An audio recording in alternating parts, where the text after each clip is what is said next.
现在我手上拿的是一块太阳能发电板，尽管看起来有点像是芯片，说实话它并不比一些芯片便宜。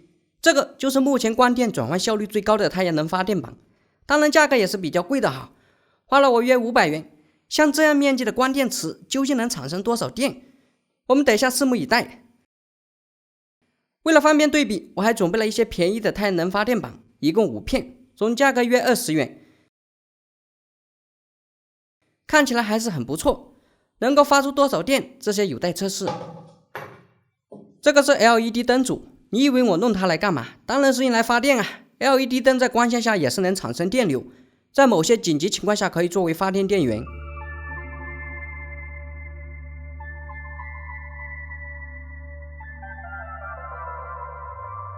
本来想教大家制作氧化亚铜光伏板，但是实际情况发出来的电非常微弱，所以就没有必要。这次我也不聊什么光电效应、光生伏特过程、什么 PN 结、什么扩散漂移运动，因为简单的几句话很难将这些讲清楚。我们普通消费市场的光伏板最常见的是晶硅与非晶硅，光电转换效率一般是在10%几左右，最高可以达到20%以上。而这个3节的砷化镓光电池，光电转换效率接近40%，也是目前投入使用转换效率最高的光电池类型。产品参数标的面积是30.25平方毫米，如果按500元算，每平方毫米需要16元左右，1平米需要1600多万元，按重量算比黄金贵多了。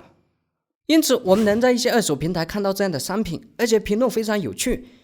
既然如此昂贵，那它到底有什么用呢？从它的价格就可以看出，它并不是面向于普通消费级市场，目前主要用于航天领域，比如说空间站、卫星行星探测器等一些特殊设备。那么好，现在我来到了户外，准备测试不同光电池的效果。首先是砷化镓，电压 2.4 伏，电流 3.1 毫安。如果是这样看来，也并没有什么惊人之处。但是由于砷化镓比硅耐热性更好，有条件的话，一般是要配合聚光镜使用。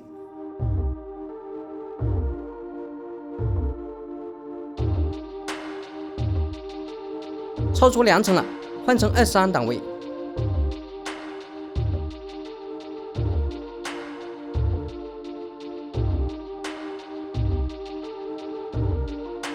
目前电流可以达到520毫安左右，在这样的聚光环境下，电压可以上升至3伏左右。虽然说发电功率大，但是在普通环境下使用并不是很明智，因为有这个钱可以弄非常多低价格的板了。这些太阳能板一共20块钱，算下来平均每片价格4块。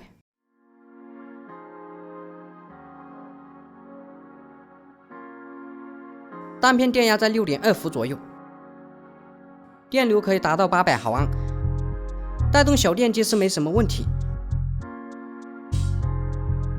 5片一共可以产生24瓦左右的功率，作为太阳能庭院灯还是不错的选择。接下来准备测试 LED 灯板的效果。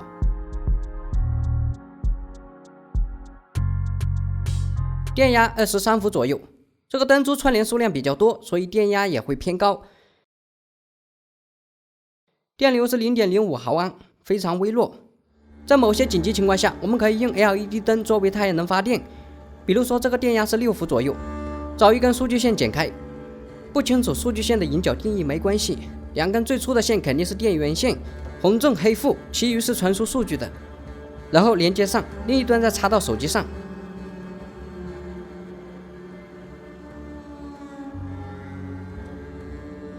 插